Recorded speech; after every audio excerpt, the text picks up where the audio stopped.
Hello and welcome to another episode of Binocular Insights. My name's Russell, I'm here with Southwest Optics, and today I'm going to talk to you a little bit about the difference between looking through a binocular and maybe then feeling alternatively very immersed in a given image. Now, there's a real distinction between certain products and brands when you just literally look through the optic and you see a magnified image, compared to the ones where you feel more transported and taken closer as if you've been brought forward to the image itself. More immersive, more engaging, almost like you've dived into the image. So what is that accountable to? Well, to a large extent, there's a collection of different properties that the lens designer will choose, but an apparently wide field of view makes for an image where when you have that, you actually have something to look around inside of, and very often that's as a result of wide angle field of view optics, and in particular field flattener lenses that are in the eyepiece design at the front end of the optic. So to a large extent, this is the responsible part of the binocular, the component number of elements that are used in the eyepiece itself, maybe 7 or more pieces. There's advantages and disadvantages with the different number of pieces that are in there. Often, the greater the number of pieces, the more corrected the image is, and is a sign of a higher quality optic, although often then maybe slightly heavier as a result.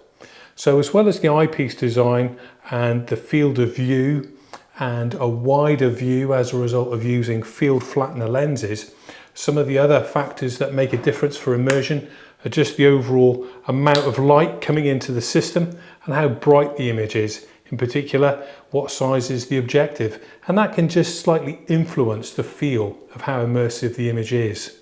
But other more critical factors are the eye relief, or the distance from the last optic in the eyepiece to your eye. A less forgiving eye relief will make you more conscious of feeling like you're looking through a tunnel, as if you've got like tunnel vision looking through an optic. Whereas if you have more relaxed eye relief and the eye relief spacing is more appropriately set with a large exit pupil, then you have again a more immersive and engaging feel when you look through better quality optics. So what is the exit pupil? The exit pupil is the amount of light, the circle of which reaches your eye. Now during the day your eye may call for about 2.5 to 3 mil during midday light, as it dilates to just about that size. But as the day wears on, or even in the early morning when your pupil dilates to more than that, it's calling for more light.